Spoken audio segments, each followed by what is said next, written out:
Ni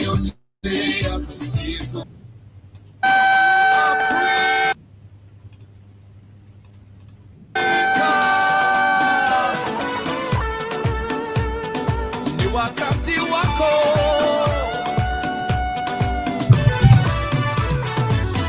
Afrika yote ya kusifu, Afrika yote ya kusifu, wa Somali na wa Kongo, wa Rwanda na wa Uganda. Afrika yote ya kusifu, Afrika yote ya kusifu, wa Nigeria, Zimbabwe na Liberia, wa Morocco, wa Makofi, wa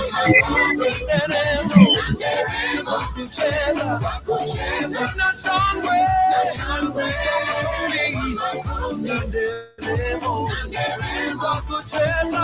kucheza na shangwe. Kenyans, let's celebrate the doing of the Lord. Wakamba, Hallelujah. Hapa Kenya Yesu twakusifu, Nairobi Kenya, hapa Kenya Yesu twakusifu, Wamasai, Wameru, Okomo, Mijikenda, Wamakofi, Nanderemo, kucheza na shangwe, Wamakofi, Nanderemo, Afrika, Africa shangwe, it's time to celebrate and praise Jehovah. Africa, we love you. And you know Africa Kusini, Senegal, Namibia, Africa yote, Margarita, come on Africa, rejoice. Bless the Lord with the praise, Tanzanians, Burundians, Angola, Komoro, Makofi, Nanderemo, kucheza na shangwe,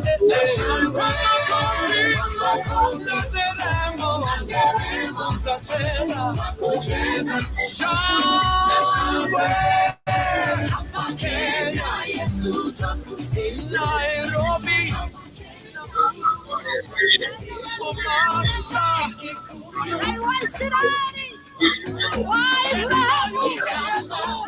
Yesu ni museo, wewe ni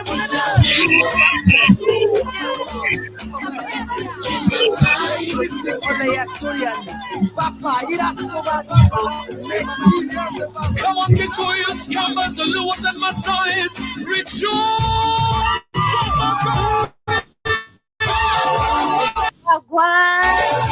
Happy New Week. It's been amazing today. It's 2 p.m. To the Pan African Bliss.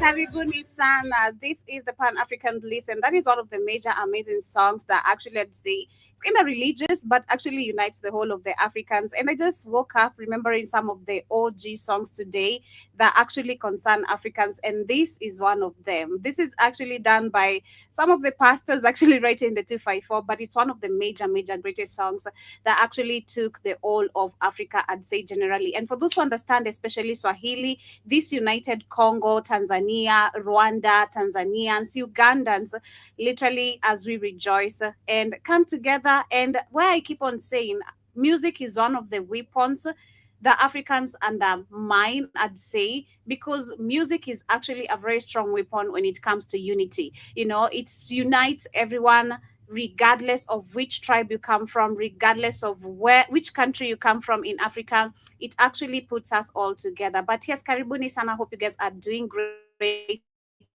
today. Hope your weekend was amazing. Mine was fantastic. I can't complain. Ready for the week. And of course, karibuni sana. It's exactly 2 p.m. on the dot, and welcome to another beautiful episode. This is the Black Fire Network, mid of the 21st century, and of course, we get to do this every Monday to Friday. From this specific time, we're supposed to actually start a little bit early, but a little bit of hitches in there, and we've been able to still make it on time. Karibuni again. As today we talk about the constitutional,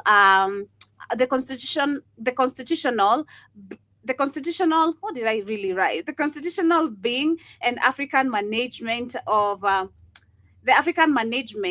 of the coast conflicts. We're generally going to be discussing about the constitution. I was supposed to say constitutional design, so I think I missed the I. I'll correct that later. It's design, constitutional, which is put up by design, and of course the Africa management of the conflicts. Because when you talk about the conflicts, we discussed about this last week. We saw who actually has been paying this terrorism or terrorist wars in Africa, who actually is behind them, how they're contributed by the African puppet. But today we have an amazing, actually, I'd say also I'm learning to from my brother, not really learning, but he's giving a speech that we majorly talk about here, but now in deep sense. He talks about, of course, how we have one problem that controls all the African politics. And of course, when you look at the political system globally, it is the same. It is nothing different. It's just that Africa, there's so much mismanagement, and this is where we know this is because this is where the resources that feeds the rest of the world and then reaches the rest of the world where they come from. So when you talk about the mismanagement, it's coming from number one, the exploitation of the people, of the resources. When you talk about also the politicians who have been put here to manage this particular system, because it's management. It's not like they're in control.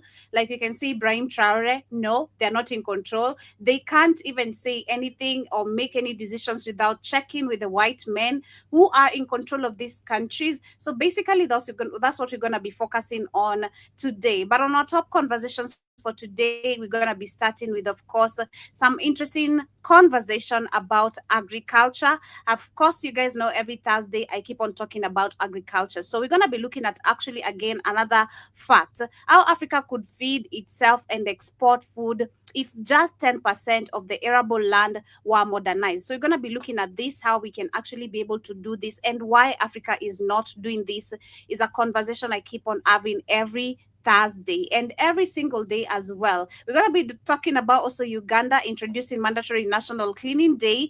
And it's just so funny to see how Ugandans decided to actually take this so serious, and that they have been seen on the streets mopping the streets. Actually, this is actually very crazy. And also another question is which roads are in Uganda to be actually maintained or cleaned, and which development is actually in Uganda that people should actually be dedicating their time to go and clean the city, because the city already, number one, or the country already is in a big mess. We talked about the hunger crisis in Karamoja. That was last week, and we saw actually even how back then, due to hunger and the government not caring enough, the Ugandan people have been forced to eat mosquito burgers, and they have made this part of their delicacies. It's super crazy. And much more of the conversation coming from also Kenya. We're going to be looking at how Ruto, the ex-ICC lawyer, has actually been, of course, accused of sexual assault, and which is making many Kenyans question, could this be a way of now them trying to get Ruto? Or I don't know. We're going to be slightly discussing about that. Also looking at what was happening still in Kenya, where we had one of the opposition leader, which actually organically pulled a massive crowd, as you can see on the screen. Massive crowd, organic. Nobody was paid to turn out. And this is what Ruto hates to see, because on the other side, he had some things to say as well. So we're going to be looking at all that. And of course, our major conversation focusing on, as we talk about how this constitutional the political system has to be changed.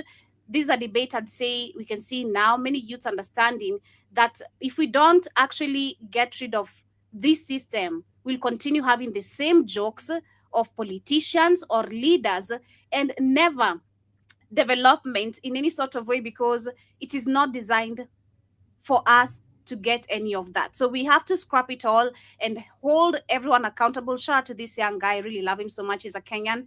And he was talking about how we need to actually get hold everyone accountable from since when we got independency. Everyone needs to be held accountable from their parents, their grandparents, all their lineage and generation should be held accountable for all the corruptions that have been kept ongoing in these particular countries and systems. So karibuni sana, those are our conversations for today, and I hope you guys again do enjoy these conversations. And in case you're here for the first time, again, I'd love to urge you to subscribe, and of course feel more welcomed after subscribing after we are done with the show, or maybe this time as we take a short break on some of the supplements you can find under our application. Kindly go to the Google Play Store and download our app. You can find us every day on all our platforms. We are on YouTube, we are on Rumble, on BitChute, we're on Spotify, Spreaker, literally everywhere. So long as actually you have the app, or rather use our streaming website, that is the www.blackoutfirenetwork.com. You'll be able to connect with us everywhere and catch up with all the shows. We also have amazing supplements which are super organic, and yeah, I hope you guys do take them. In case you've been looking for vitamins, proteins, or skincare products, we got you covered. And you know keep yourself healthy. Your health is really your wealth. I don't know how many people, until you're pinned down, I feel like until you're really really sick, that's when you value your health. So don't wait until that time that you're pinned down, you cannot move from your bed, you have to be helped to do things. That is the worst ever thing, I tell you, especially when you're sick, because you have to be dependent of people, and it really really sucks, especially when you used to do stuff. I'll give a very short example. I used to see how my mom used to be very very and I've seen it also with myself. Even the time my leg was not okay, I used to hate that I had to depend on people to do stuff for me, like get me things or do this for me because I can't do it or I can't go somewhere. I really hated that. And I used to see that also with my mom. So don't wait until you are sick on the bed. That's when you realize, oh, I should have taken my health serious. Please take your supplements, drink your water, take your fruits, eat organic foods, and stay healthy. But we have some brain and focus.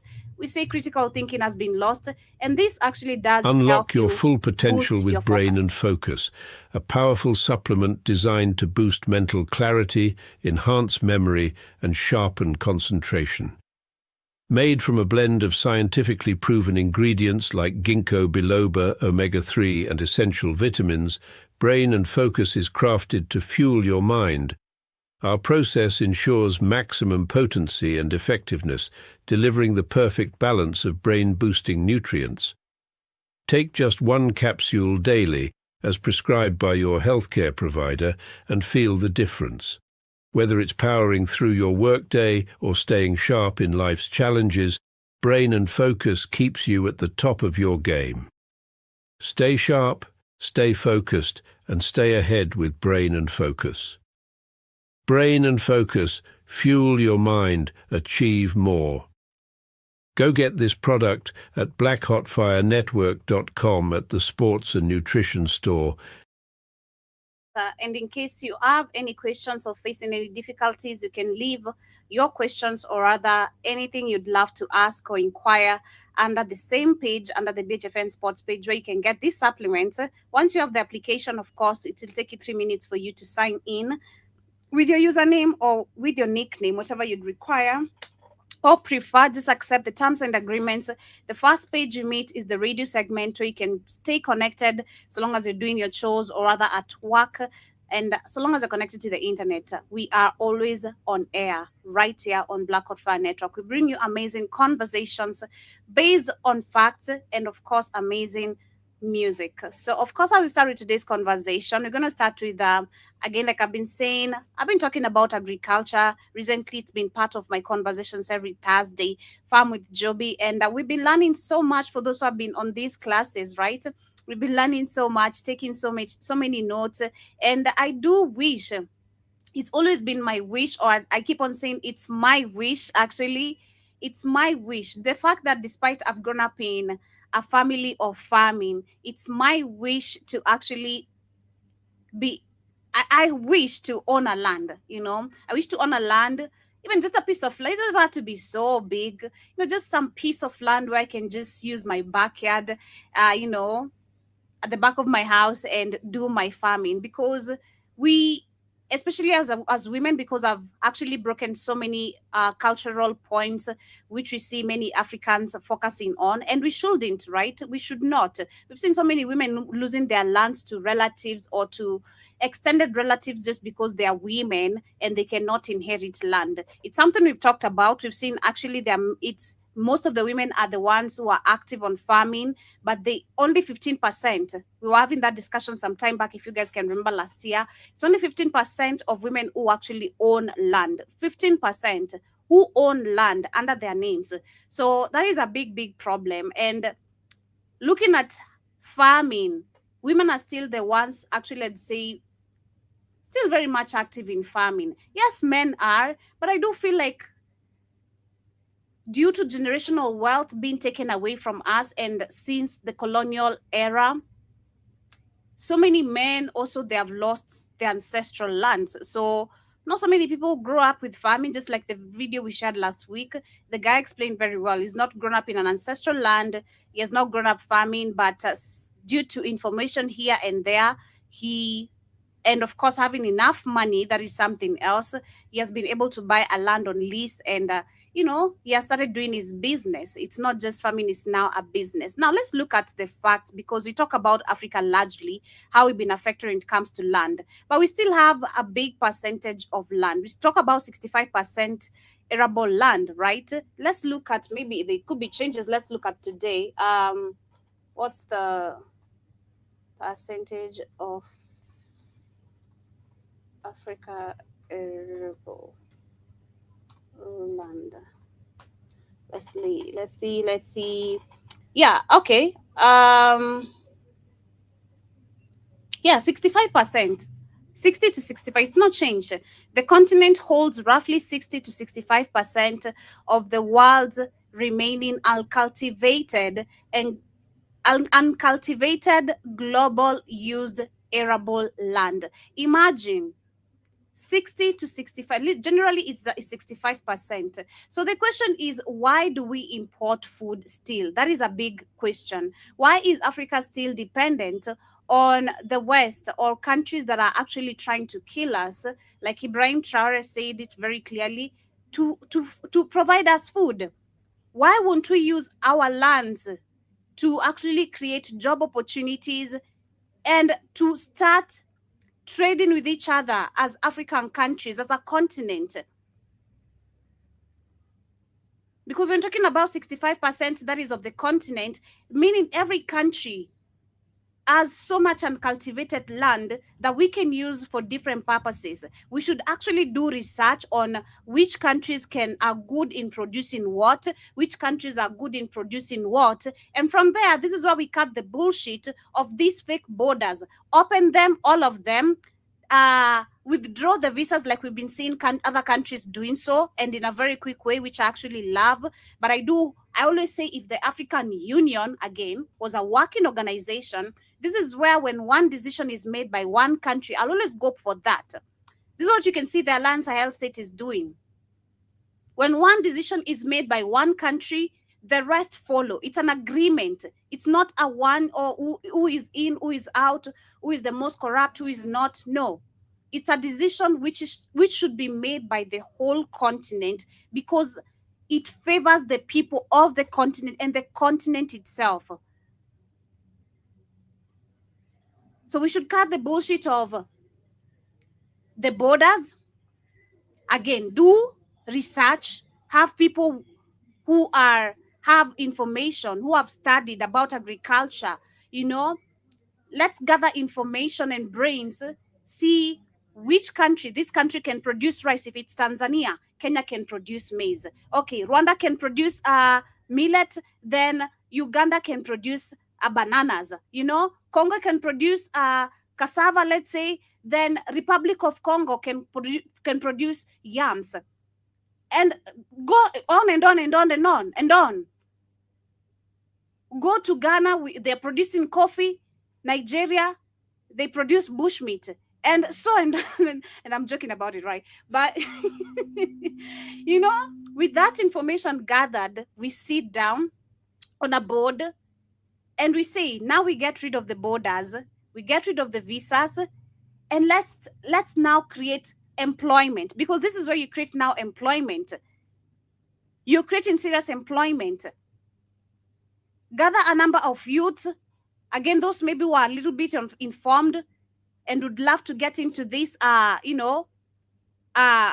sector of farming, and let the least who have information, and which of course also I believe there should be, this comes with the change of the schools, also people growing up learning about farming.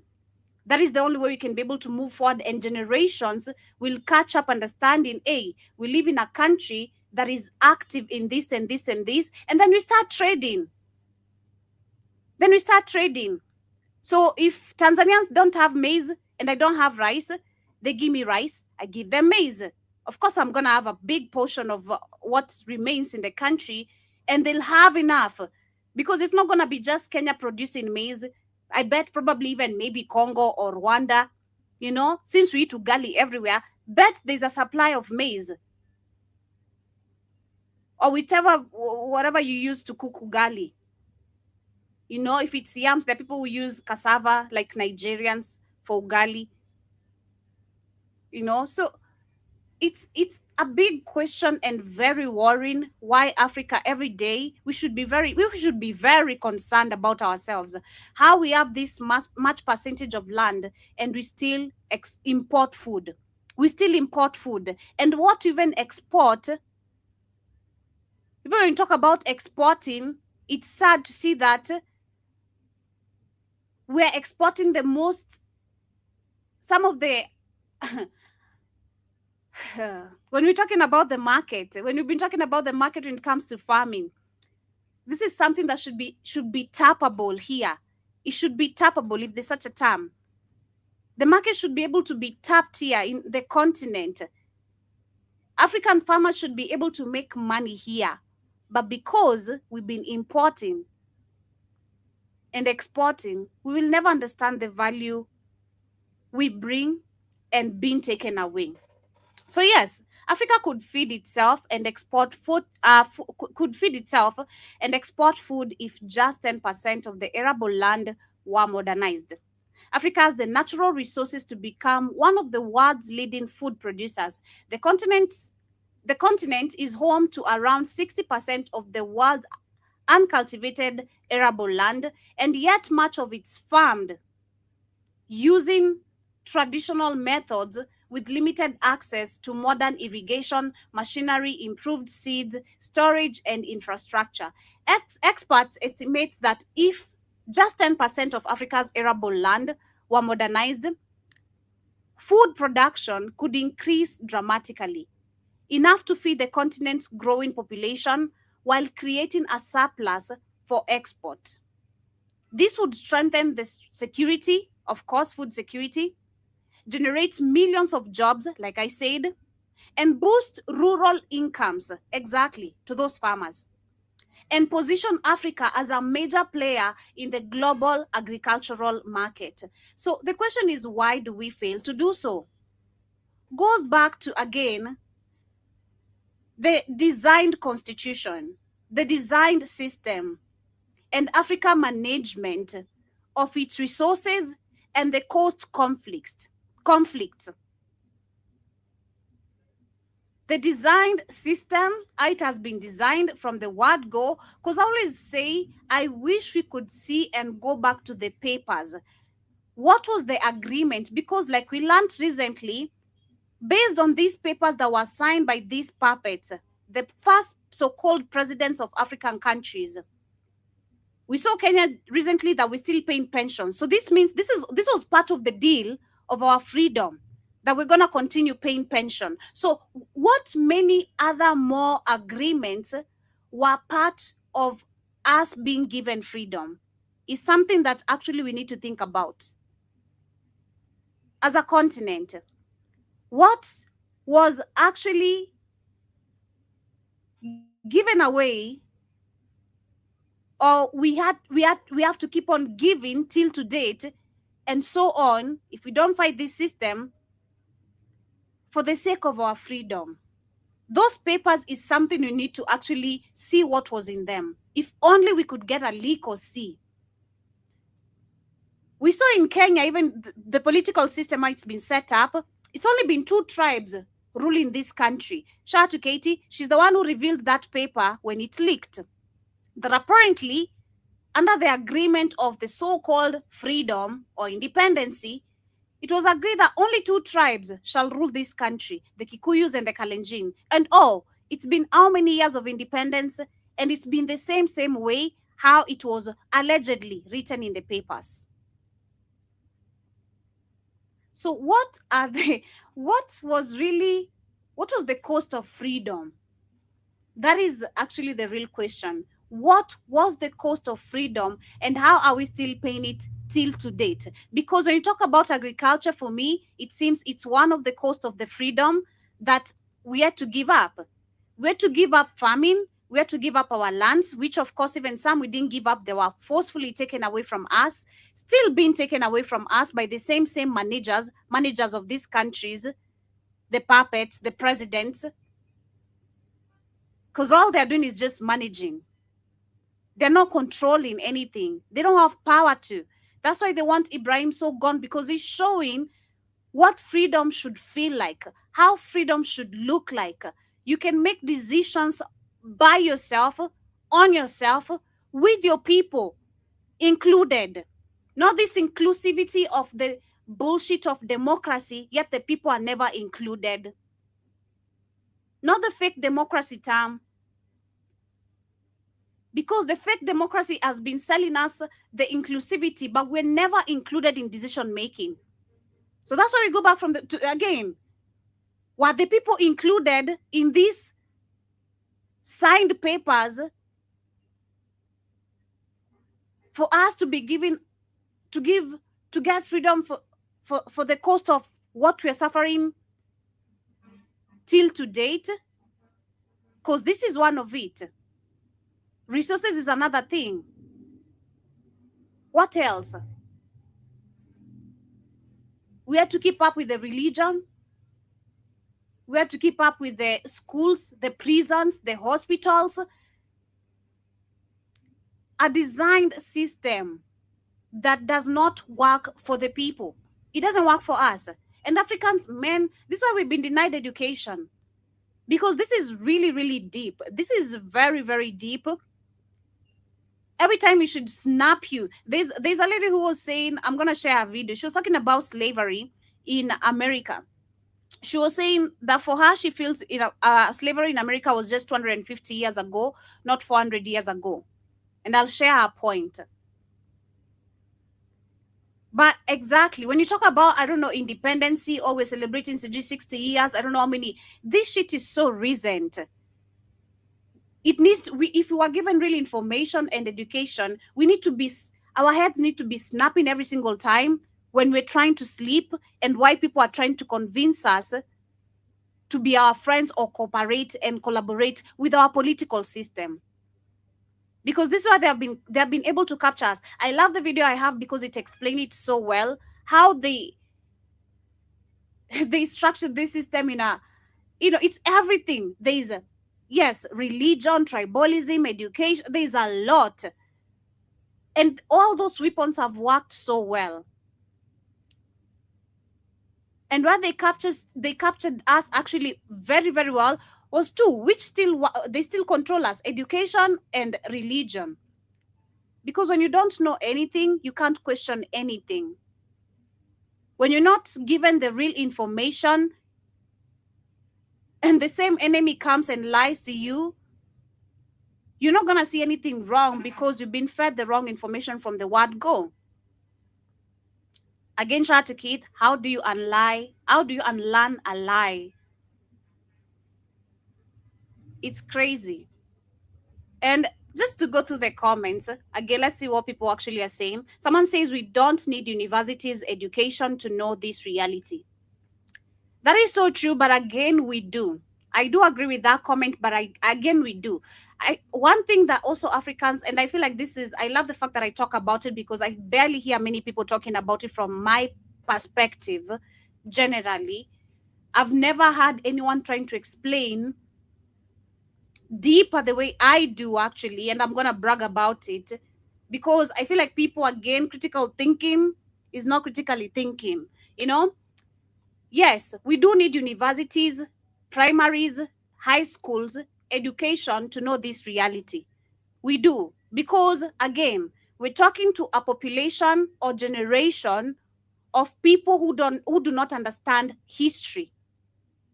Okay? A good example is my country, Kenya. When we're taught about the Mau Mau, and I've said it again, it's not in our textbooks.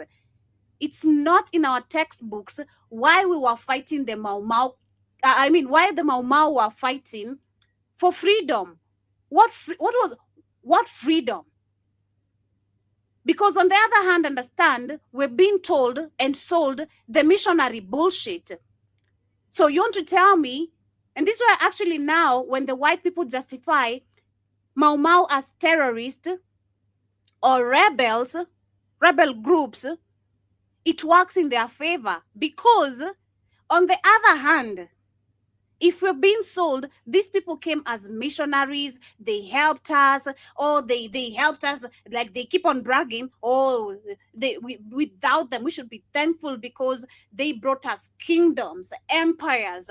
They're not talking about how they destroyed, they're talking about how they stole. We know they stole, how they stole and claimed everything to be them. So I'm gonna take, maybe, let's say, just a child, and of course this is, understand how this is, it damages us in the brain from us being kids. When you take a child and tell them mzungu came here to give you shoes, they gave you food, you're the reason you're surviving because of the mzungu. And without this mzungu, and also focusing on religion, come on, like your God is a mzungu, you can't do, your life needs this mzungu. So obey the mzungu, love the mzungu, respect the mzungu, never question the mzungu. And then you have the Mau Mau who are trying to save these children from being brainwashed this way, right? But it's so hard for this child to understand this Mau Mau fighter, because they have not been taught that this is an invader. This is someone who's actually brainwashing you. They don't even understand what that is. The first-hand information that came to them is that this is a warrior. This is a savior. So you're the bad guy. You're the Mau Mau. You're trying to fight my savior. So you're the bad guy. So terrorism, when it applies on the white people use it for trying to describe the Mau Mau freedom fighters, it favors them because of the two hands information we're given. I don't know if I'm making sense, but I do understand that you guys understand me. I do know. So this is just, again, when it comes to our lands, we've not been taught, and not so many people have the information. Lands were stripped away from so many generations, or from our ancestors, from our great grandparents. We were not taught. This is the reason why the Mau Mau people, they were trying to fight for their, that's right. The direct information, how I'm saying it, is not in the books. So why people need this education to understand farming, and why we have 60% arable of land and it's untapped, and how we can actually still change this, or people are not informed. If you say we don't need universities to educate us, this should be a known reality. You sound like that minister of Uganda at this point. And just being honest, you sound like that Ugandan minister. It's only a fool who can die of hunger. What do you mean? People are eating mosquito burger, you're not addressing that. It's only a fool who can die of hunger in Uganda. What do you mean? Let's look at how much actually Uganda imports in terms of food. And this is why you understand information is very important. Let's look at what's the percentage of food imported by Uganda. Then you see how many fools. Okay, so apparently Uganda imports roughly 5% of the total food items it consumes domestically, producing about 95% of its own food, according to the national statistics. In terms of total merchandise trade value, food and live animals make up roughly 12 to 13.5% of the country's total goods import. I still don't believe it. I don't buy it. If it's 95%, then why isn't the Minister of Food Security not taking the same food to Karamoja, where we were discussing on Friday, where we can see people are dying of food? Why can't they supply food within their country to save those who are in hunger, yet they're calling for the European Union, the United Nations to help them? Why? Why? Why? If this is the statistics, critically thinking, using your brain, why would you go beg for food outside or wait for white people come tell you you need aid in terms of this and this, yet you actually produce 95% of food? It's not making sense to me. So for me, yes, we do need universities because people don't even know farming. Trust me, there are people don't even know how to seed. There are people don't know how to weed. There are people don't know how to plow. There are people don't know so many things. So that is actually very much required. Someone also says your definition of modernity is misunderstood. Biodiversity, in fact, ecosystem and small-scale organic farming is more sustainable, hence modern. It's not really misunderstood. For me, according to me, I understand the article very well. And this is why we do need universities. Someone also says, how can we get more information about this? What we need is to fight for our lands. We don't need any more information. We need to be educated and fight for our lands, because the white people are trying to destroy, I bet even this 65% of what is remaining is what they're trying to grasp. And then someone says, of course, Europeans don't want that. Yes, that's now a real fact. Might have to add China to the list as well. Africans need to do more for Africa. Exactly. And then also someone says, too busy decolonizing and taking over the economy from the minority instead of building one for itself. Too much ideology, philosophy, and not enough picking up a spade and digging an irrigation channel. Africa is feeding itself, or you think Europe is feeding Africa? Europe is feeding Africa. Africa is feeding itself, but not at that large scale. We've been so dependent on the European system, which is not designed to help us, but to kill us. Okay? It's not designed to help us, but to kill us. But yes, let me know what are your thoughts regarding that. Shout out to John Mosquito. Hope you're doing great today. And hope you had a beautiful weekend. Wishing you a beautiful week ahead. Say mchana mwema, mdomo wa gari. Guy, waniambia niko na mdomo wa gari yani? Hayo matusi hayo. Hayo ni matusi. Kaka, hayo ni matusi. Hayo ni matusi. Haya ni matusi, chunga sana, usinitukane mie tafadhali kwa heshima zako. But also says that's for talking shit about Ghana and and bushmeat. I said Ghana produces coffee, Nigeria produces bushmeat, which was a joke. But yes, if the shoe fits, you might as well wear it. Thank you. And you're saying that you're making sense. Yes, we get it. I do appreciate you are getting it. But moving on, we have, of course, some news and updates from East Africa. The Ugandan president, who has introduced mandatory National Cleaning Day, requiring citizens to clean homes and public spaces for 3 hours. Yes. So Uganda has introduced mandatory National Cleaning Day, requiring citizens to spend 3 hours cleaning their homes and neighborhoods and public spaces for the last Saturday of every month. The exercise will take place from 7 a.m. to 10 a.m. and is aimed at improving sanitation, preventing disease outbreak, and promoting environmental responsibility. And look at Kenyans. Kenyans are laughing. Kenyans are shown no mercy. Kenyans are just laughing. Kenyans are really bad people. Kenyans are just cracking down, because the question is, Which, number one, which specific area is sanitization supposed to be maintained? I'm just asking for a friend. I'm asking for a friend. Which let's hear Museveni first. Because Museveni, let's see, listen.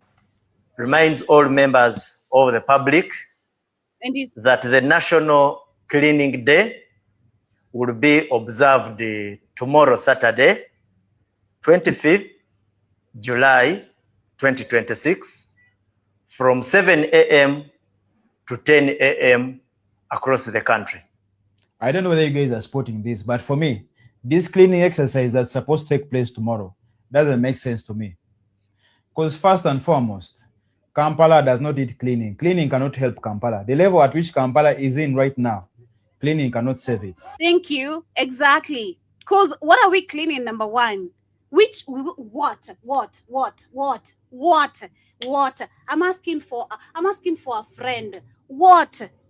I've not been to Uganda, but I don't need to be told anything. I know so much. So much. But a few people I grew up with, I know so much.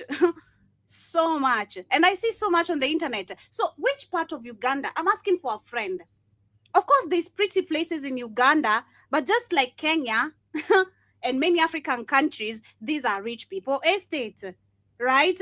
If you go to Kilimani, Runda, Lavington, Kileleshwa, Westlands, you're not going to find these places looking nasty. There are always, number one, people who are there cleaning. There's also, actually, there's a new place in Kenya called Tattoo City. Tattoo City. The Chinese are in control, allegedly, of that certain environment because they have like many companies there, so many things going on there. And that city, Tattoo City, I remember the last time we went there was in 2024. There was a big concert. We went as Blackout Fire, me, Dimore, Sheila, Shmani, Iwaton. It was amazing. But it is super clean. There, if you drop a water bottle or even a piece of paper, my friend, you're being fined. You pay thousands of Kenyan shillings. Nobody wants to do that. You're not going to risk. Hey, who wants to pay thousands of Kenyan shillings for dropping a piece of paper? So that is, I'd say it's a few towns or areas, and of course, rich environments. But if you go to places like Kibera, come on, Madare, Dandora, because you guys, Kenya, we don't just have Kibera as a slum. We have Madare. You guys look at Madare. You can find when you find the time. Look at Dandora. Dandora is where we have one of the biggest Kenyan's dumping site. Actually, it is where we have our main dumping site. That is one of the dirtiest places. I'm telling you, dirtiest. Our government has failed to find ways of recycling garbage, and it keeps getting worse and worse and worse. But back to Uganda. I was just giving an example. Back to Uganda, I bet it's the copy and paste. And now it's even worse because those roads are full of dust, my friend. And it's the red dust. You know that conch red dust? So yes, Ugandans need to stop joking. We need to start thinking of long-term solutions. I know. That road you're claiming that you're going to clean tomorrow, I can assure you, after cleaning, in the next 1 or 2 minutes, it's going to become dirty again. Of course. You would have just wasted your time. Of course, because number one, we have institutions that have not been set up correct from the word go. Okay? This issue of dumping papers, whatever, everywhere, I'm guilty. I threw up some orange piles last week on the road. I felt really bad, by the way. I really felt very, very guilty. But I didn't have, my bag was not big enough and it was so clean for me to put my orange piles there, So I just had to throw the pills outside. I felt really bad. It's not what we're supposed to be doing. I normally, actually, if I eat a banana, if anything I've eaten, I'll have my trash just like this. I'll have my trash and take it to the trash when I get home, or maybe in the studio or my destination where there's a trash can. But since we have non-working institutions which have failed to set up this kind of system where actually there should be trash cans in every area, whether it's a matatu stage, because in town we have that. In town, at least, in town, In Nairobi CBD, it's kind of well maintained, a little bit, because when you're caught actually throwing trash, you'll be arrested and you'll be fined immediately there by the city councils. But also, the city council themselves, they're not doing their job. Normally, growing up personally, the city councils were not there to arrest people who are minding their business and working. Their job was to clean the city, to ensure the city by every morning you have a broom and a whatever dustpan to pick up your trash and ensure the city is clean. But the city councils of today, under Ruto's regime and the previous ones, it was only working during Kibaki's time. They have become like police officers. Their work is to arrest people who are just hawking and minding their business. You know? So it cannot work. This cannot work. It's going to take a lot of work, generally for the whole of Africa. We know Rwanda is one of the countries that is strict. I'm yet to actually see it personally. I'm yet to see so much about Rwanda. I cannot just judge without seeing. Leave alone this, what you're being shown on the screen. You gotta be on the ground now. You gotta experience now. You cannot judge a book by its cover now. That is Rwanda. So I'm not judging a book by its cover and just saying this is a perfect book. Vice versa of what, don't judge a book by its cover. I'm judging that book by its cover personally. So yeah, I'm yet to see Rwanda, how it is maintained. But we've heard it from many tourists. They say Rwanda is a clean country. You cannot just drop, you even leave your $20 on the, come on. Yo, we gotta experience that. We got to. But Uganda is a joke. We need to start thinking of long-term solutions. First and foremost, the roads need to be tarmacked. Yep. Because when the roads are tarmacked, we shall get Uganda Police Force. Exactly. The roads are so dusty. What are you talking about? These are the type of roads they're talking about. Look at this. Look at this. Look at the roads they're talking about. So people started the cleaning. They were mopping the roads. Uganda is so nice. How you gonna clean that up? If you are a food, you can survive here. How you gonna clean that mud and shit up? This is a moron. 40 years in power, and the country's impoverished. Can't show nothing he's done. What benefit is having this moron in power for 40 years done in Uganda? They ain't got out of poverty. It's impoverished. And I'll be sending you guys to Rwanda by the end of the year. If you talk that shit, the government's gonna lock your black ass up. I'll talk my shit. I'm in Africa, goddammit. Come on. Karibu sana. How you doing? Santi Sana. Okay, how about you? How's your weekend? My weekend was awesome. Not bad. What about Okay. you? You did no shows, of course. That's why you're And here. I couldn't make no thumbnail. I couldn't make no thumbnail. Shit, I knew it. Like, because I couldn't make no. I couldn't make no thumbnails right. Shit. And then Sunday I had to leave. Sunday I had to drive down here to South Florida. So shit. And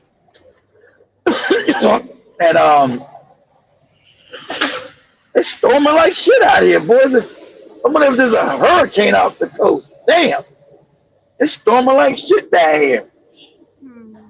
Middle Florida. But no, I didn't. Yeah, I should have. I didn't do nothing. I got no excuse. Friday I did fall asleep after the show, but I still should have did the show Saturday. But like, man, I don't know how to make no decent thumbnails, man. Everybody's thumbnails look all cool looking. Where they getting these thumbnails from? Shit. Anyway, but yeah. Huh?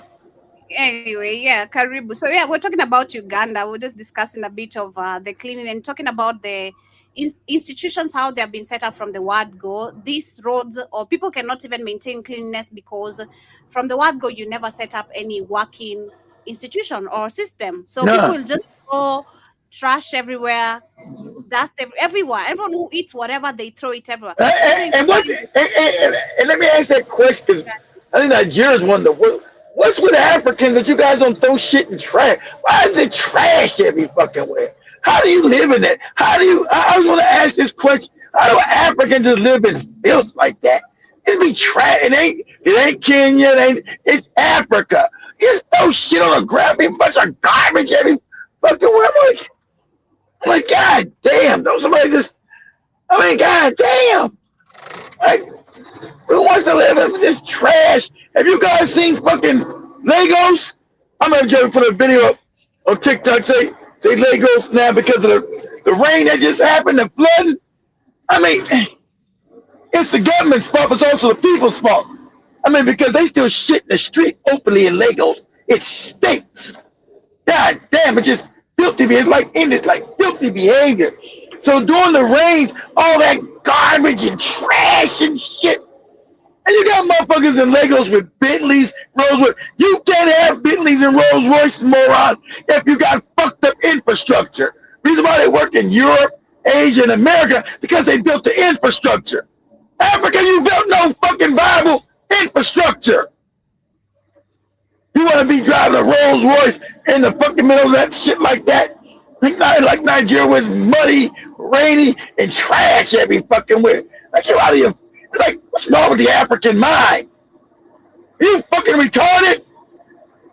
You must build, besides even railway, you must build viable infrastructure, not the car. Build the infrastructure first, stupid. Because you can't have nice cars without decent infrastructure, dummy. Get a bunch of potholes. All of the flooded go ahead, Joe. areas from your streets. What's that? Right? To the canal. Go ahead, Joe. What you playing? What's that? Go ahead. Look What's at this? how clogged the Oh, yeah. is. Look at this shit. Sure. Yeah, that's Nigeria, right?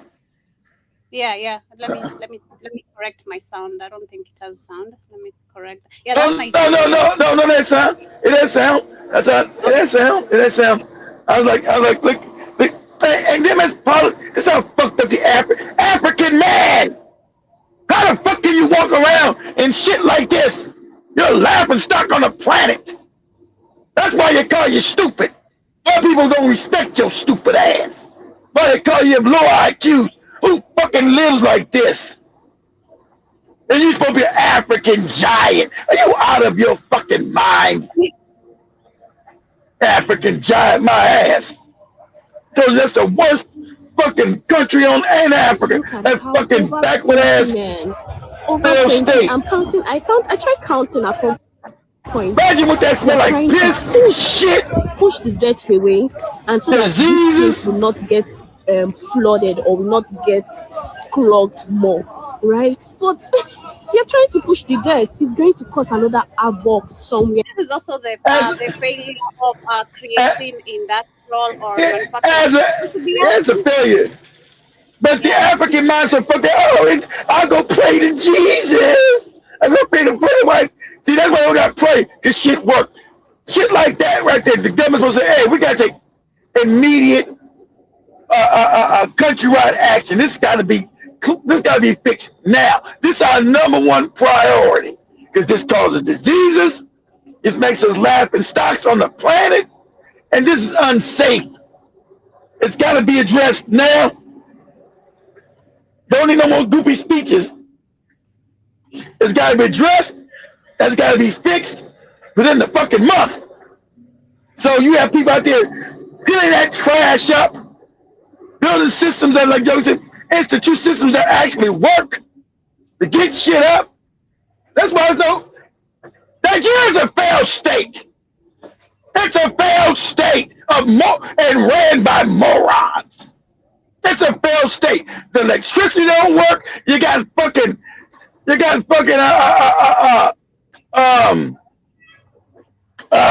what's those things called? Generators and all they goddamn buildings because the power don't work. It's a failed state. They won't even rise up to overthrow these more. The country does not work. That's why all these Nigerians are everywhere. Nigerians are everywhere because their country is fucked up and no one's ever addressed it. It's a wicked ass country of slavery And things have never been addressed. And they can be, oh, don't talk about country, but go back to it. And none of these Nigerians want to go. I tell you right now, they're in Canada. You guys didn't know. You guys looked up Canada. They refused. These guys came for the World Cup. The Canadians, the Nigerians and the Ghanaians. And they refused to go back to Ghana and Nigeria. Yeah, you got to go. You came for the World Cup. It's time to go. Like, no, we're not going back. They went to Canada. A lot of them came to America and went to Canada. So yeah, they come through Canada. You guys went to America first. Well, we seeking asylum in Canada. You know, Trump will throw their ass out. So they up in Canada, refuse to go back to Ghana and Nigeria. It's crazy because you will not fight. And like Joby said, you're not even taught. Well, you Nigerians never fought for shit. The British realized that the Africans, like the Kenyans and all other people, were fighting to get you out of there. So they just built a scheme to give you goopy Nigerians freedom, which never did. The British control Nigeria, they do Kenya. But these Kenyans fought, but they can't put that in their books. That Kenya, the white man didn't give you freedom. You fought this white man for stealing your shit. That was what the war was about. You getting back your stuff that they stole. He wasn't fighting them because he was a missionary and he taught you the wrong scripture. Because he was beat. Go ahead, I was trying to explain because I was trying to read the comment of the person who was saying we don't need universities to teach us about farming. You need the white university because university system was created by Africans. You created Europe was backward and stupid. You created the university system, guys, to teach right information, farming, agriculture, what's it called? Animal husbandry, how to have animals and slaughter them and all that shit. Also mathematics, geography, science. Be universal knowledge, university, where the term came from. That came from Africa. So yes, you need universities. You just can't teach white people shit in them. You got to throw it out and go back to Afrocentric curriculum that frees up the mind. You've been taught a lot of nonsense. Like even Torrey said, you worship your enemy who came and slaughtered, beat you, raped you. I love you, white daddy. Because you've been taught he's a missionary. You out of your fucking mind. How did the missionary get your land? Because he's a missionary. How does the missionary come take all your fucking land? Like Joey said, critical thinking. How am I a missionary and now I got the biggest farms in Africa? Huh? Because I'm teaching you about some goopy white man with fucked up feet running around with a dirty robe on. But I got all your, how's that equate to me getting all your land? And you working for me? What kind of goofy religion is this? Mm-hmm. Yes, I was trying to explain that, and even looking at what we're looking at here. Look at this shit there. Look at this. Look at this shit here. This is absolutely insane. That's something you keep saying, that it's crazy that Africans think they should be living this way. It is so sad that we think we should actually live in this way. I saw a very amazing comment today in the morning of someone who's saying it's sad that people don't understand your environment affects your life. And most of the people who are in poverty, they are comfortable because they think that is how life should be. I was born in poverty, so no change. That's how life is. That's how God wanted. I rather that. See, I don't know. This is it. That's like Joey just said. I don't understand the African mind. I'd rather live in. I'd rather die. I'd rather go revolution. Get shot in the head. Trying to. I can't live in that shit, Joey. Look right there. I can't live in that. There's no way I can go to any church. I can't go to no church. I can't go to no mosque. Scream about fucking fake Allah, fake Jesus, and I'm living in this shit right here, Joey Show. There's no way I can live in that shit there. There's no way. There's no way. I can't do it. To me, I think I'd go crazy. Outside, you can live. Imagine what that shit smells like, piss and shit. All that shit, right? Look at it. Miles of that shit. It smells Miles bad. of that Trust me, shit. this is the one. It is, and it is copy and paste in most of the even Kenya. There are places It is. which It is. like this. It's copy and paste to it. You'll I find know it's copy and paste dead to animals Africa. on trash like this, you know. Yeah. And then when it rains, you ask yourself why actually we have. This is the number one contribution, because you're not taking care of our environment actually as the people. The fact that you can see already we have a failed system and politicians who don't deliver. We should be the number one people who care about our environment. That is just the truth. That is just the truth. We should be the ones. You're right, but you're exactly right, Jobin. But we should be unclogging. We should be unclogging these clogged, water drainages, so we can allow water to pass easily when it floods. But look at this. What is this? This is such a shame. And this is. But when you have you have people driving around Nigeria with goddamn Bentleys and Rolls Royces and this shit. Your infrastructure's fucked up, moron.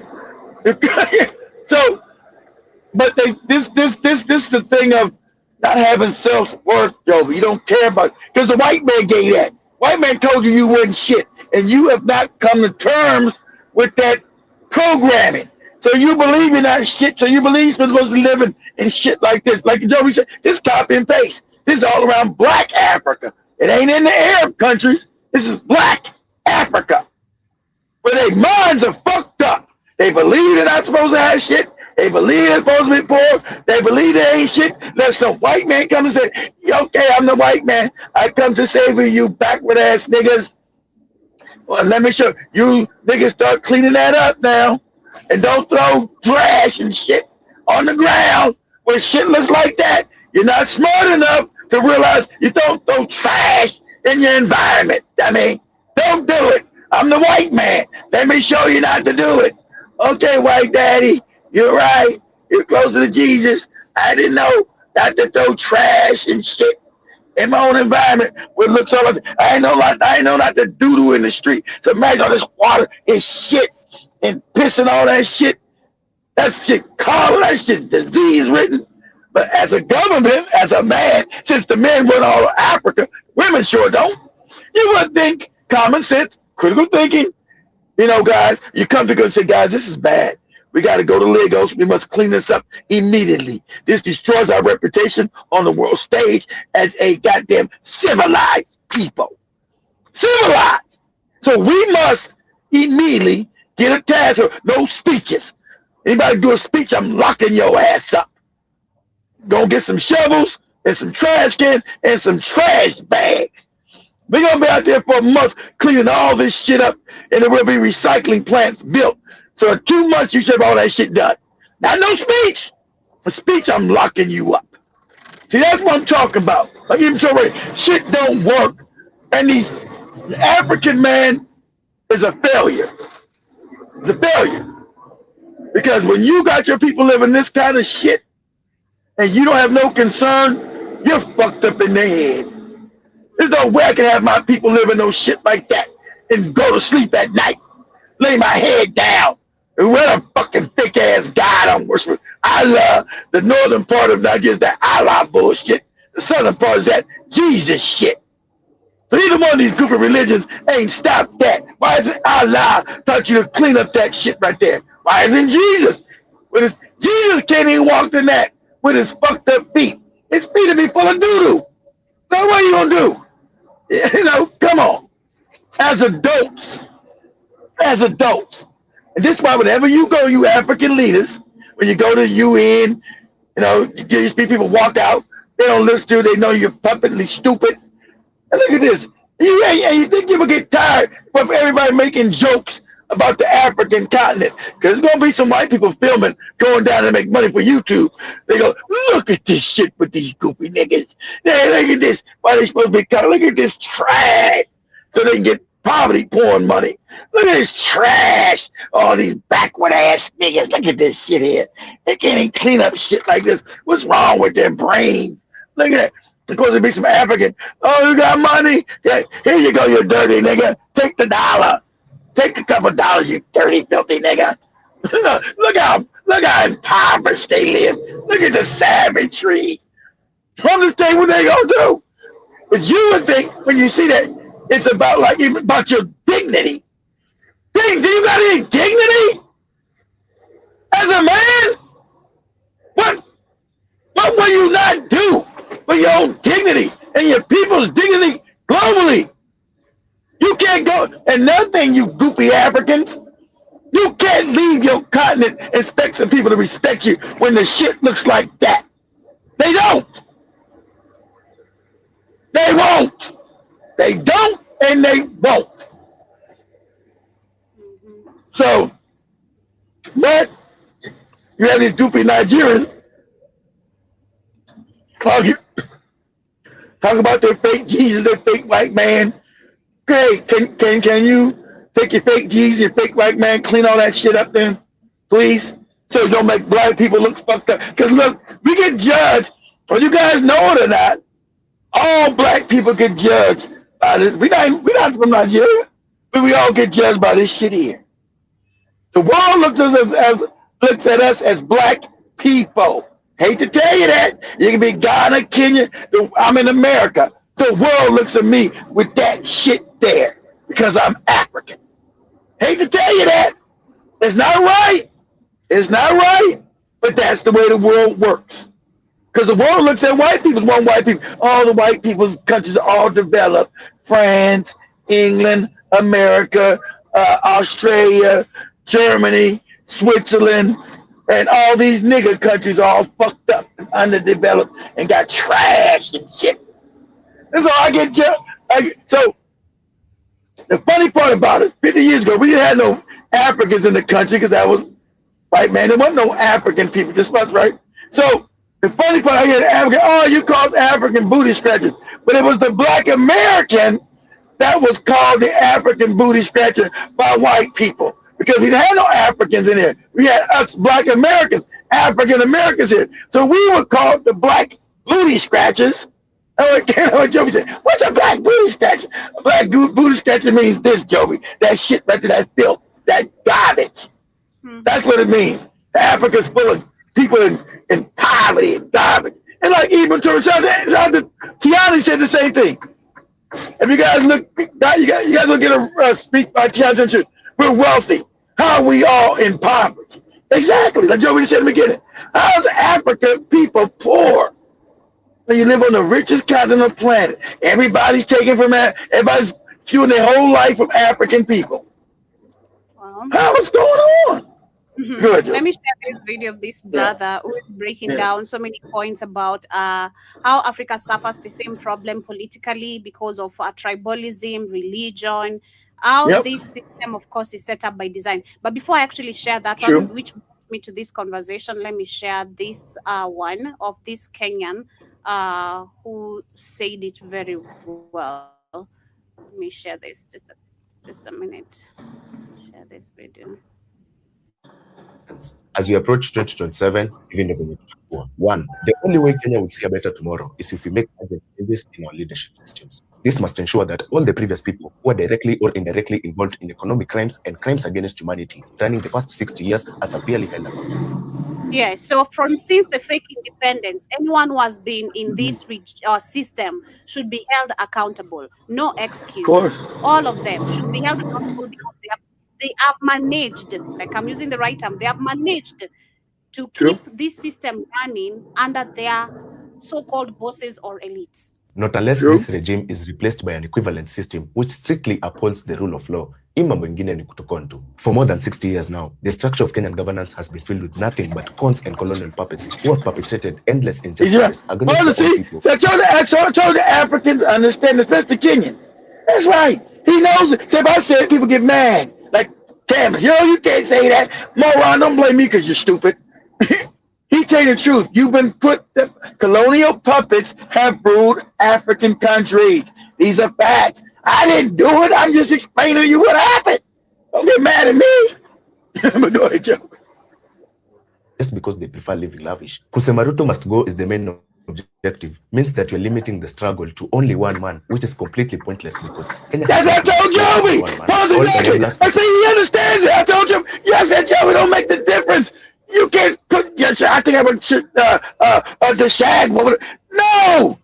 The whole puppet system gotta go. You can't change it one puppet for another puppet. You gotta get somebody that comes from you to change the system. You can't change him with somebody else because he's not Rugo. Impunity in our society must be severely punished. We need corrupt proceedings being restored to the public. He's right. Severely punished. Working towards this, you're busy being bought, manipulated and divided by the same taxes you toil day in day out for. Tama yako inakuaje kubwa hadi unasahau unajibia, which is illogical because siniwe bado tutakaskizia. The political class has managed to lie to you that a better tomorrow is coming. Meanwhile, they're looting from you as if a national disaster is coming. And this why Kenya is going to start paying more school fees because there's too many educated Kenyans now. They got to put into that shit. White man's got to put into this shit. Go ahead, Joe. Who supported the revolution in 2024 are the same people currently supporting the same regime that killed their fellow young citizens in cold blood just because they can. If you're not willing to hold this entire murderous cartels accountable, then stop wasting our time. Let me declare that every single soul Kenya was robbed due to misuse of power by our police and executive will not rest in peace until true justice is served to them. Jana silikuwa Alberto Juang, kesho itakuwa wewe. True justice is not shouting one time. True justice is Kenyans uniting in one purpose, which is making sure that accountability is a no debate. It's high time we build a society governed by the rule of law, not opportunists. Kama kusema one term ndio itaklia hii ODS debt. Sikaende basi. Young Kenyans, I thought we had meaningful ambitions. All of a sudden tumerudi default settings. Zetu tu za kuwatch siasa kama game ya World Cup. The same opportunists that worked with Uhuru, worked with Ruto, sasa bado wanachukua positions na ndio psycho meamwa inabamba. Sio, ukweli ni as long as mtu yote from these cartels of corrupt politics akitake over, Ruto will lose nothing because all the money and resources he and his regime has stolen from us will never be recovered. If bad comes to us, then our economy will soon collapse because the same looters will milk the country dry by funding leaders they and the Western powers want. Vitu zikiendelea hivi, in 2030 you'll be a slave of the new world order, which means you'll own nothing and be happy. If you're not ready to face reality, reality will face you. Kenyans don't need development. We need adherence to the constitution and the rule of law. Once this is fixed, Kenya will automatically grow to unprecedented lengths. A nation doesn't become free, it becomes free when the law protects every citizen equally. The old generation never questioned impunity or accepted correction. Africa's underdeveloped because of this. Africa's underdeveloped because of the system. When you change the system, Africa will automatically develop. Because it'd be the nature, exactly right, young man. You were underdeveloped on purpose. It's not so. If you change the system, your country will start developing normally, because that's the nature. But go ahead, Joe. To take will only end up in poverty. Young Kenyans, as you utilize your energy in enjoying your youth, remember that you have a future to show up for. My name is Derek Charles Mtende, an independent aspirant vying for the Member of Parliament position representing... And he won't get it, trust me. Hell no, they let his ass, hell no. They will not give him a chance because that's a big challenge. What do you mean all of us need to go to jail? We need to be held accountable. And you want to join us? You go to jail. Actually, we take you 6 feet under where you belong. But this guy is explaining generally now Africa why it doesn't work, which is the same thing he said. The system, how it has been set up. We have to deal with this system which has been of nepotism, corruption, tribalism, religion, always using religion as a weapon. Exactly. That's it.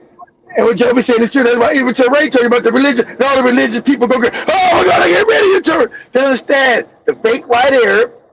Shout out to the white men who mentioned saying, I said, no, these Arabs are all poor. They're not these people in Saudi Arabia and Dubai, they ain't even the original Arabs. They came into the country. I had a white man say that last night. Like, what? He telling the truth? White people never tell the truth. Yeah, he came to Saudi Arabia. I told you all them people don't belong there. They're all fake. He said those people, he told me they were wiping their ass with their hands. Same thing I said, which is true. It's historically true. It's white doo-doo with their hands. That's a fact. So not me being disrespectful. Anyway, Africa, it's the system. You got revolution. So you got that type of interest. You can't change it. Oh, I want to go fix it. No, you can't fix the system because it's the white man created it. You must tear the whole system down and bring, like he just said, like even choice. You must make things African again, and you cannot be ashamed to be African. The white man's made you be ashamed to be African. Walk around with the goofy wigs on your head and talking this. You must change your whole legal system. Everything they do is wicked. So even the legal system is wicked. Based on you can never get justice unless you got money. So shout out even to Ray. Said we got to change this whole legal system too. We got to go back to what it was before these white people showed up. An African system, because African people, by nature, I know you see the corruption, but that's not who you are. By nature, you're the most just people on the planet. You've been given systems that put you into corruption, but by nature, you're just people. By nature. Go ahead, Joby. Right. This is not a story of poverty. This is not a story of lack. This is a story of capture. Yep. A continent rich in resources, rich in culture, rich in intellect, yet shocked not by what it doesn't have, but by who controls what it has. Welcome to the age of the Godfather. In many Calls it the Godfather syndrome. African nations, power does not flow from the people. Well, Africans are finally starting to ask the question. They start to know we were never poor before white people are poor. It's just like the other guy said, the Arabs are poor. Africans have always been wealthy. Because you know why? You still all the land with all the resources on your feet and all the best farming land. You always can feed yourself. You always had all the money. It's why I think everybody was invading Africa. And now you're not taught this history. Like, people don't invade poor places. I'm not invading Kibera. Why would I invade Kibera? I wouldn't. You only invade wealthy. So when people go to rob people, they go to the rich areas. That's why they came to Africa, to rob and steal. But the thing is that they stole African people's mind. They fucked your mind up with these stupid religions and everything else. Go ahead, Joe. The Constitution. It flows from shadows of men and sometimes women, who sit behind the curtain pulling strings, installing leaders, removing leaders, and deciding the fate of millions, without ever appearing on a ballot. They are not elected, but they are obeyed. Exactly. They are not accountable, but they are feared.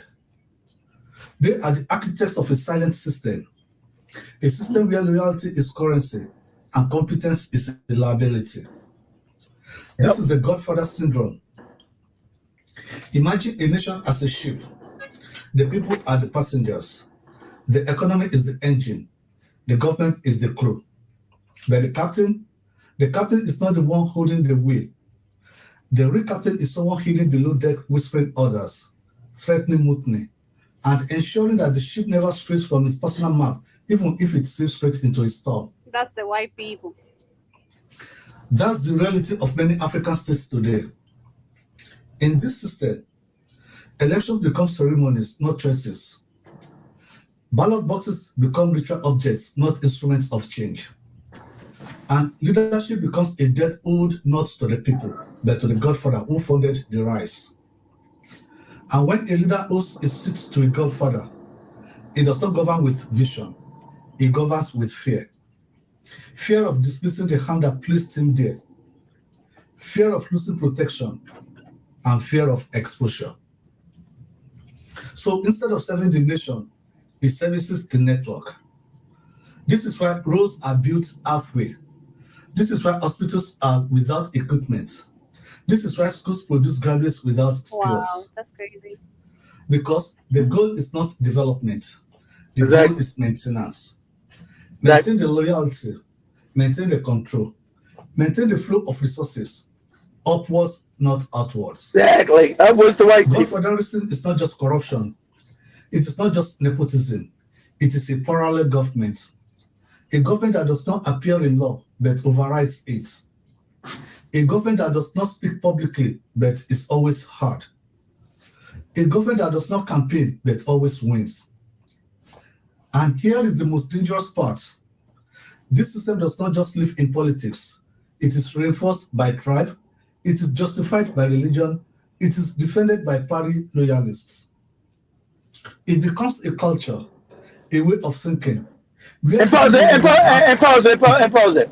And if these goofy religions, African critical thinking, These goofy religions that you worship, from the fake Christian sanity, the fake Allah shit. Shouldn't Allah and Jesus make you your countries work, make your countries clean and profitable? You had these goofy religions. Why isn't that? But it worked for white. Oh, white people got the money, and the white Arab with his Allah, he got the money in Dubai. Remember, they all broke and fucked up 30, 40 years ago. Even tourists, that's a fact. So they got that fake oil, right? They all poor and fucked up, impoverished. But now they got money because of oil, but they about to go back into poverty because Iran said we're going to take these motherfuckers back to what they used to be. So, hey. So, but at least Allah can say, hey, work for us in Saudi Arabia and Dubai, because all these places were impoverished. See, that's why I want you to know real history. You worship poor people who brought you goofy religions. Okay, but at least you can say work for them. But why doesn't it work for Africans? Why are you impoverished? You pray and you're going, Allah, Akbar, all that goofy shit. You're saying, oh, Jesus, got Roman. And did you know the Roman church who stole, because anybody gave them no land, you know the Catholic Church got more land in Africa than anybody? This goofy church. Oh, it was all stolen now. You know that, right? Anybody just give the Catholic Church their land. He stole it. And you can Google it. Catholic Church owns more land, not controlled by black people, in Africa than anybody else. Yes. Go ahead, Joe. They ask, is he one of us? Is he loyal? And who is behind him? When loyalty becomes the highest qualification, incompetence becomes inevitable. And when incompetence controls power, underdevelopment is not just an accident, it is a guarantee. This episode is not just an analysis, it is an exposure. We will peel back the layers of. So he's asking the question, like I've been telling you, how all the, because African people are not stupid. You see, why are all the leaders stupid? Why do the leaders look all stupid? Tinubu, you know, he's a moron. Museveni's a fucking moron. That Paul Beer's a moron. That dude in Gabon's a moron. That broad in Tanzania, she's a moron. Ruto's a moron. I think Ruto's more diabolical. The one in Congo, he's a moron. No morons. You talk about how can everybody be a moron? That's on purpose. Go ahead. That's what install leaders, to the structures that protect them, to the societal realities that keep them alive. We will connect the dots from loyalty to incompetence to mismanagement to wastage, to the cycle of underdevelopment that has kept a continent running in circles. But more importantly, we will ask the question many are afraid to ask. Can Africa ever break free from a system that so many benefit from? Or has the Godfather syndrome become too deep, too normalized, too powerful to remove? This is not just politics. This is power. This is control. This is the invisible hand that shifts visible failure. Welcome to the Godfather syndrome.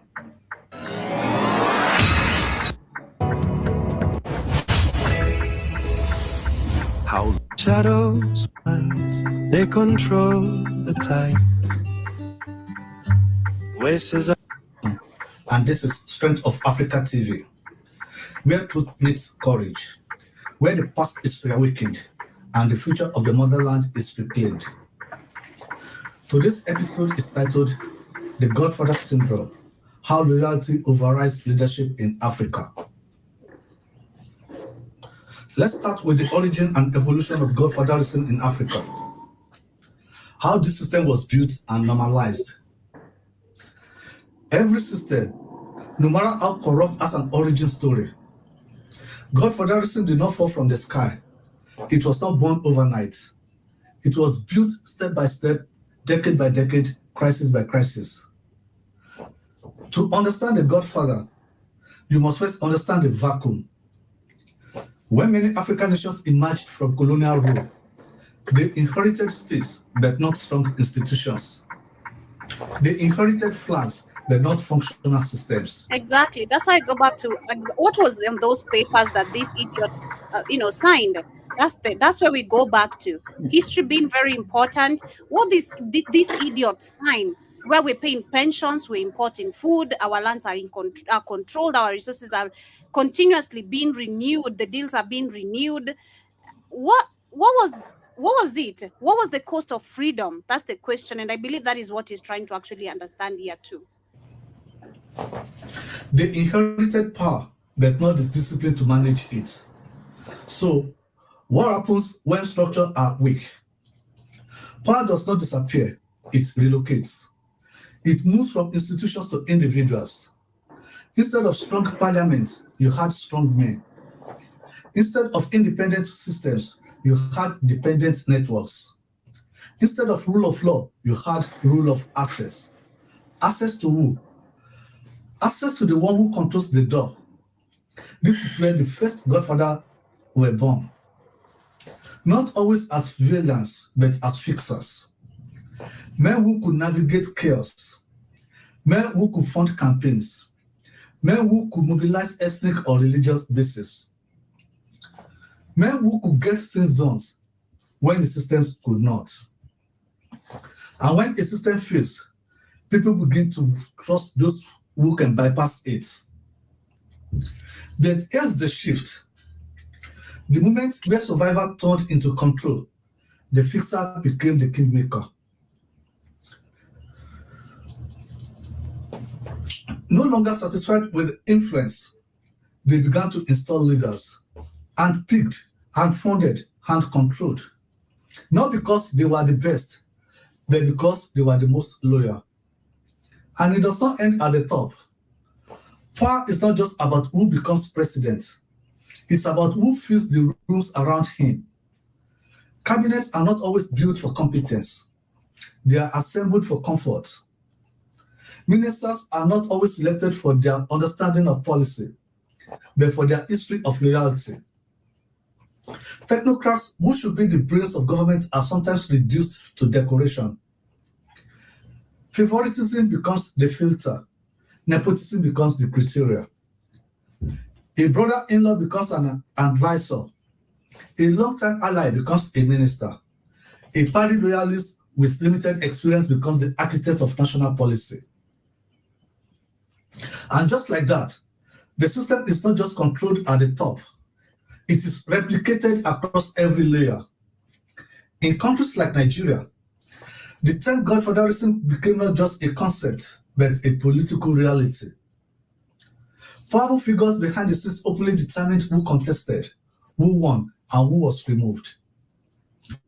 In some cases, when a godson refused to obey, the same hand that lifted him up was used to tear him down. Loyalty was not optional, it was contractual. And this model did not stay in one country. It spreads like a virus adapting to different hosts.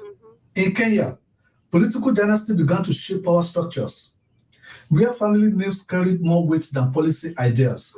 The Kenyattas. In Uganda, a long-standing power network created systems Museveni. where access to the center determined survival. In South Africa, factional loyalties within parties often overshadowed national interest. Different countries, different contexts, but the same underlying code. Control power by controlling who gets power. And here is where it becomes dangerously normal. People begin to see it as the only way. Young politicians no longer ask, who do I serve? They ask, who do I align with? Aspiring leaders do not build ideas, they build alliances. Not with the people, but with the powerful. This is how a system becomes culture. And when a system becomes culture, it no longer needs to be enforced. It enforces itself. A voter defends a bad leader because he is our son. A party member ignores failure because we must protect the party. A religious follower justifies injustice because he is anointed. A tribe protects incompetence because we must not lose power. And just like that, the Godfather does not even need to speak. The system speaks for him. Let's look at the case studies. This is not theory. This is not speculation. This is evidence drawn from real events, real people, and real consequences. Let us step out of abstraction and into reality. Case study 1. Control and consequence of your states in Nigeria. In Nigeria, the political conflict between Lamidi Adedibu and Rashid Ladoja, the new Olubadan of Ibadan, exposed the contractual nature of power. A godfather funded the rise, engineered the victory. But when governance began, control was demanded. When that control was resisted, the system responded. Impeachment, pressure, political isolation. The message was simple. You may hold office, but you do not hold power. And that's what I keep saying about these puppets every single time. You know, how they keep on bragging, and until it's time for them to face the consequences of their action just because of something. I don't know what they always do. Even when they retire, we see them being followed, you know, being accused of things they did when they were in power. Why are you being held accountable years later after you resigned? Yeah, you held office, but you didn't have power. Because I've seen it I always keep talking about, a good example is even just Moi, the late Moi, and even Mwai Kibaki, our third and second president. Their children, they are nowhere visible today in today's politics. In today's politics, they don't even have a say, I tell you. They don't even have a say. As a matter of fact, most of them have walked away from the political system because you don't have enough power. you don't even have power. You know, your time is gone. Your dad is gone. So forget about you. Consider yourself. It's gone. We used you. You did whatever. It's gone. Don't think this is a generation that's going to continue family. You know, the Kenyattas. The only people who have maintained that you can see is the Kenyattas. And maybe in other few countries, probably it's still going on. So it's crazy that they never understand that. Case study 2. Coercion and state breakdown, Anambra. In Nigeria, the dramatic fallout between Chris Uba and Chris Ngigi pushed godfatherism into the extreme. A city governor was abducted, not by outsiders, but through a system designed to enforce loyalty. His crime? Attempting to govern without full submission. This was not democracy under strain. This was democracy overridden. Case study 3. Structured control, Lagos political machine. In Lagos State, the influence of Bola Ahmed Tinubu represents a more sophisticated model. Here, power is not loud, it is organized.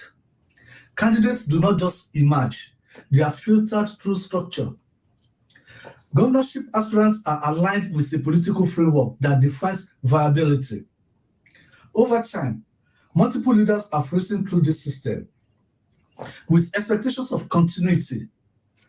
This is not chaos, it is engineering. But the core principle remains. Access to power is not completely open. The relationship between Bola Ahmed Tinubu and Akinwumi Ambode became a defining moment in the dynamics of structured political control. Ambode, who emerged through the established political machine, was initially seen as a continuation of an ordered succession framework.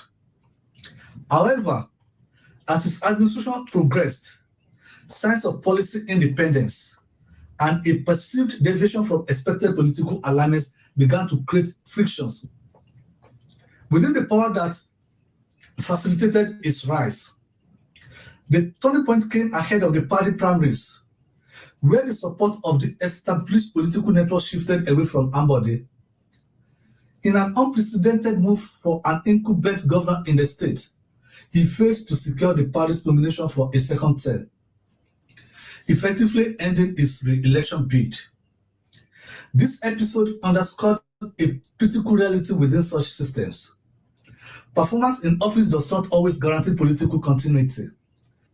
Alignment with the underlying power structure remains a decisive factor. Case study 4.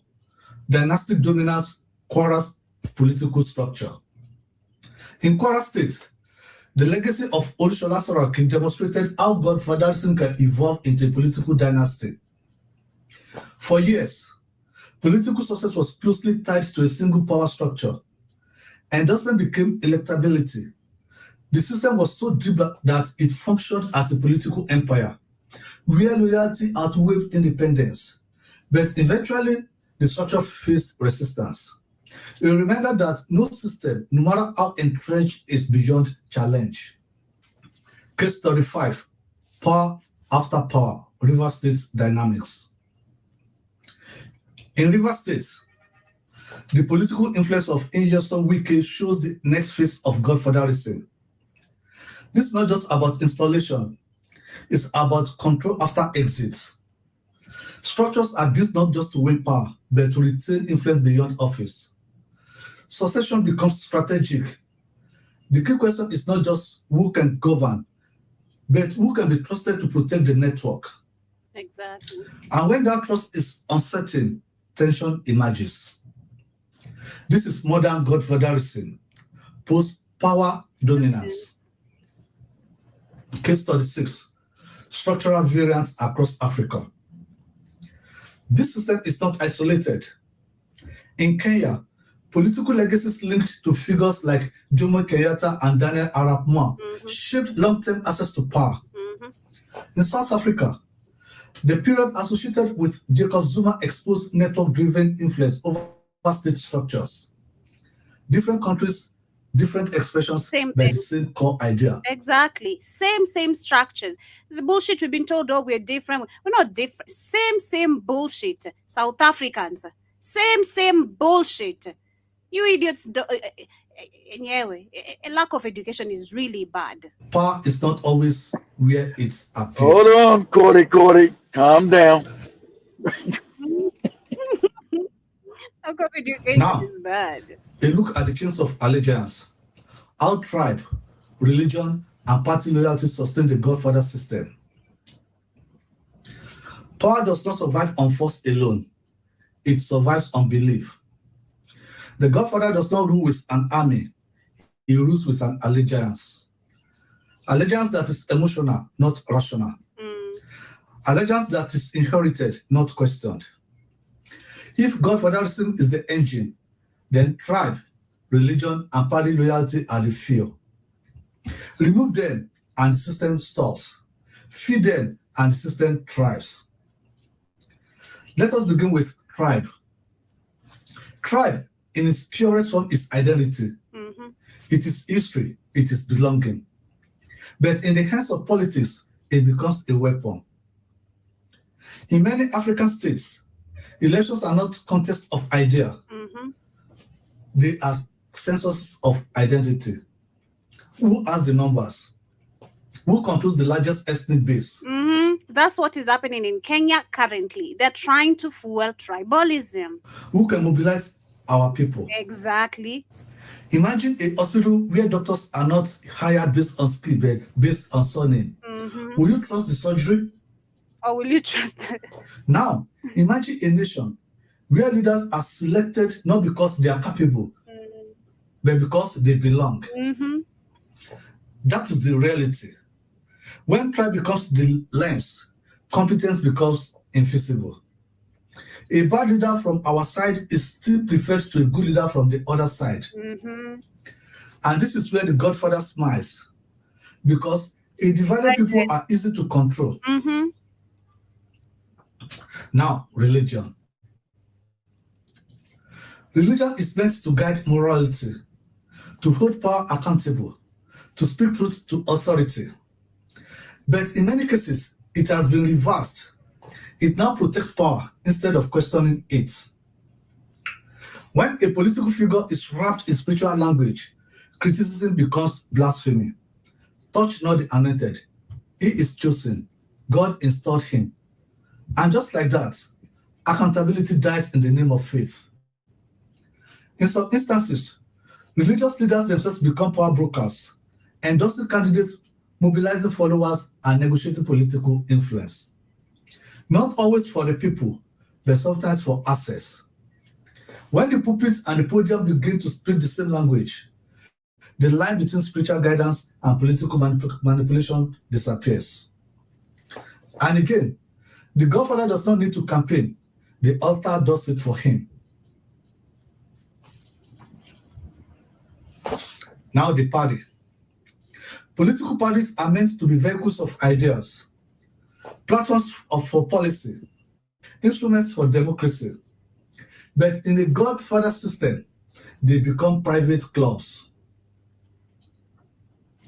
Loyalty to party becomes more important than loyalty to country. A leader fails, but the party defends him. A policy collapses, but the party justifies it. A scandal erupts, but the party suppresses it. Why? Because to challenge the leader is to threaten the network. And to threaten the network is to risk exile. The party becomes a shield against criticism, a shield against consequences, a shield against change. And when tribe, religion, and party begin to align, the system becomes bulletproof. But the shield does more than protect, it selects. Within party structures, the right to technical and cabinet positions is really a pure merit process. It is a loyalty ladder. So generally what he's trying to explain, as we literally wind up with today's conversation, what he's trying to explain is how this system has been structured, and these puppets, unless they are loyal to their masters, you have no, you are nothing. You're only something, and not even something, just because you've been given a certain office, a certain position at a period of certain time, and you have to be loyal. And loyalty is you giving away your resources, ensuring Africans are divided, using tribalism, religion, and educate them as well. You know, all weapons possible to be used for you to maintain loyalty. That is your work. And well explained, this is a system where elections don't work. These are handpicked by these elites. They're handpicked puppets or leaders put in these positions who don't do anything. They're not here to do anything, you know. So Africans, we suffer the same problems from even all these discussions I've just had today, from agriculture to non-working institutions where Museveni is telling you clean the roads, to what we can see here being explained generally about Africa and the political system. We suffer the same problems. And until you understand that, the white people will keep on rejoicing in our division, because that's how they conquer, that's how they thrive, that's how they win, that's how they get rich, that's how they continue with all these wars. So until we understand how important our unity is as Africans, sorry, but this will always be a playground, just like the Kenyan guys say, this will always be Mchezo town, like we say in Swahili. You'll always be conned, you'll pay heavy taxes without you questioning, or even if you question, you go back to the same comfortability, because it's the same people, you know. And if you go back to voting, it's the same people are going to be elected in the name of a different name, but it doesn't change anything. So when will we ever be free? That is where actually we should leave it pending. So if time will allow me tomorrow, I'll finish the rest of the video, find even better. But I did love his video personally. It was he broke it down so well, very well explained, and he's explaining to you like one child for you to understand, because Africans are so uneducated like that. He's breaking it to you down like a class one. That's on purpose. Wait, don't throw all Africans under the bus. I know, but the facts have to be stated. You know, we're also too grown. We're too grown to be not understanding what is really happening. We're really too grown. You know, we're really too grown. We're so much exposed to the internet right now. We're not living in the 1970s or 80s when there were no phones or internet. You can see that these people clearly, like Ruto, we can clearly see this guy has not done anything, but he's yet out there. You're busy being convinced he has delivered. What has he delivered? What has he delivered? Telling you he's building affordable houses. How many of you in that crowd are living in that affordable houses? None of you even can afford that affordable house. None of you.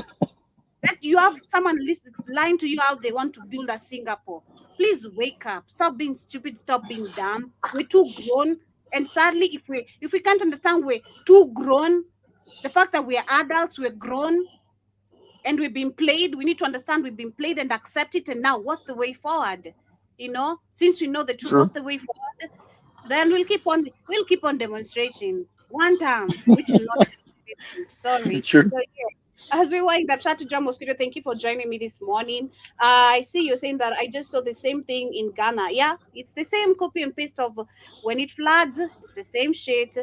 Takataka, they flood with the water and all that, saying that with the women shitting on the beach. This is crazy, disgusting.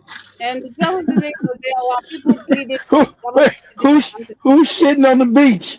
I know The the Ghanaian, Indians do that. the They got Ghanaian name. women. What? Imagine, What? imagine, imagine that. It's I don't crazy. want to. I don't imagine. Why are they sitting on the beach? It's No, crazy. God damn. It's so crazy. But family, that's in our time this morning. Thank you so much for joining. For those who will be catching this on a replay, enjoy the show. Leave a comment, like, share, and of course, subscribe in case it is your first time. Remember, you can download our app on the Google Play Store. Black Hot Fire Network is the name with the fire sign there or the fire logo. And of course, join us on also all our social media platforms so you can catch up all the conversations and what is trending. Support us as well. We have an active cash app. If you love the conversations, you can keep us in good conversations with life. Cash App, Mr. Black on Fire. And of course, we have a Please donation send me link. some money. Yeah, I don't want to shit on the beach. So have yourselves a beautiful day. Peace, and we're out.